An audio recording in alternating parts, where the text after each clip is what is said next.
বাংলাদেশে যে ঘটনাটি ঘটেছে এটা একটি নির্মম ইতিহাস। আপনারা জানেন যে ৭১ সালে এই ধরনের কাহিনী আমরা দেখেছি। নারীদেরকে রেপ করা, নারীদেরকে বাড়ি থেকে তুলে নেওয়া, যেই সংস্কৃতিটা, সেই সংস্কৃতির বীজ এবং রক্ত বিএনপির মধ্যে নির্বাচনের মধ্য দিয়ে ভর করেছে। কেন করেছে?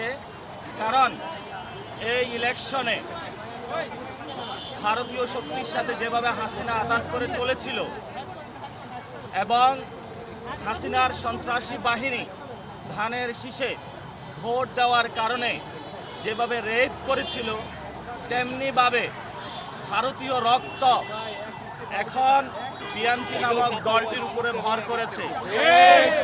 সেই জন্য তারা গণ অভ্যুত্থান থেকে গড়ে ওঠা জাতীয় নাগরিক পার্টি শাপলাকলি প্রতীকে ভোট দেওয়ার কারণে আমাদের সম্মানিত বোনকে যেভাবে তারা দর্শন করলো, গণদর্শন, এটা বাংলাদেশে ইতিহাসে একটি নজিরবিহীন ঘটনা হয়ে থাকলো। কেন তারা করেছে? এই ইলেকশনে মা এবং বোনেরা সবাই এগিয়ে এসে দাঁড়িপাল্লা শাপলাকলিতে ভোট দিয়েছিলেন। তারা জালেমের জুলুমতন্ত্রের বিরুদ্ধে দাঁড়িয়েছিলেন। যদি এটা অন্যায় হয়, এবং আমরা বিভিন্ন জায়গায় দেখেছি আমাদের অনেক ভাইকে খুন করা হচ্ছে, বাড়িঘর হামলা এবং মামলার মধ্য দিয়ে তাদেরকে নিয়ে যাওয়া হচ্ছে। আমরা অতি দ্রুত বাংলাদেশে নারীদের জন্য নিরাপদ একটি বাংলাদেশ চাই, যেই বাংলাদেশে ভারতীয় শক্তির নতুনভাবে আতাত গোষ্ঠী বিএনপি কোনো নারীদের উপরে ধর্ষণ তো দূরের কথা, একটি কটু কথা বলার সুযোগ পাবে না। এই জন্য বাংলাদেশের জনগণকে নতুনভাবে লড়াইয়ে আমরা আহ্বান জানাচ্ছি।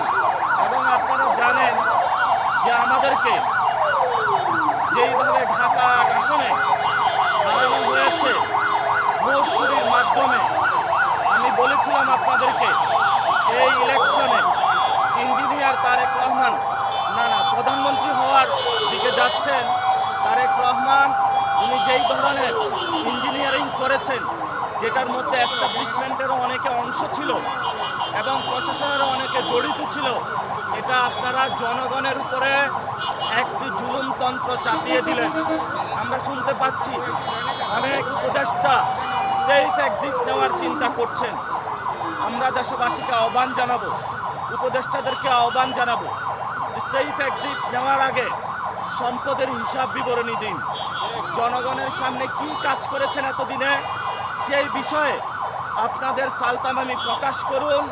এবং ডক্টর ইউনূস, আপনি যেই ধরনের ইঞ্জিনিয়ারিংয়ের সহযোগিতা করেছেন এই ভিন্ন বাংলাদেশ, এটা ইতিহাসে মনে রাখবে। আমরা বলেছিলাম, আপনি যখন লন্ডনে গিয়েছিলেন তখন আমরা উচ্চারণ করেছিলাম লন্ডনে আপনি সিজদা দিয়েছেন। সেটার ফলস্বরূপ যেটা আমরা দেখলাম, বাংলাদেশের এই নির্বাচনে প্রশাসনকে কাজে লাগিয়ে যেই ধরনের ঘৃণ্য সংস্কৃতি আপনি জন্ম দিয়েছেন, একটি জালেমকে বাংলাদেশে নিয়ে এসেছেন এবং তাদের মধ্য দিয়ে আমরা এখন দেখতে পাচ্ছি আওয়ামী লীগের অফিস উদ্বোধন হচ্ছে, বিভিন্ন জায়গায় আমাদের বোনেদের উপর আক্রমণ হচ্ছে। এটার জন্য আপনি ইতিহাসের কাছে দায়বদ্ধতা জায়গায় থাকবেন। আমরা কাউকে ক্ষমা করার পক্ষপাতী নই।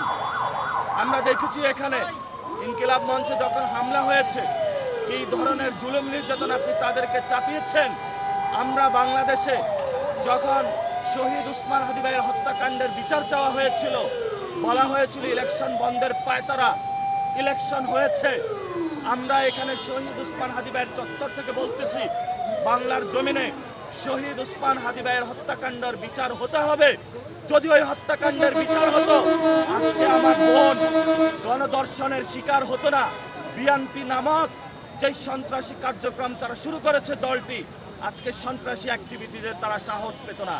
তারেক রহমানকে বলবো, ইঞ্জিনিয়ারিং করেছেন, যথেষ্ট হয়েছে, সন্ত্রাসী কার্যক্রম বন্ধ করুন। আপনার জন্য লজ্জা, অনেকগুলা চান্দাবাজ সন্ত্রাসী দখলদার আপনি পার্লামেন্টে তাদেরকে প্রবেশ করিয়েছেন। আপনার প্রশ্রয়ের কারণেই তারা আজকে আমার বোনকে গণধর্ষণের জন্য সাহস পাচ্ছে, এটার জন্য আপনি দায়ী। অতি দ্রুত যদি ব্যবস্থা না নিন, আমি বাংলাদেশের মা বোনদেরকে বলবো, রাস্তায় নামুন, প্রতিবাদ করুন। আপনার বোন যে ধর্ষণ হয়েছে, এই বিচার আমরা ইনশাল্লাহ বাংলাদেশ থেকে কড়ায় গন্ডায় বুঝে নিব। সেই জন্য আমাদের যা যা প্রয়োজন প্রত্যেকটা জায়গায় আমরা প্রতিবাদ জারি রাখবো। সেই আহ্বান জানিয়ে বাংলাদেশের মানুষের কাছে আমি আমার বক্তব্য শেষ করছি। আসসালামু আলাইকুম।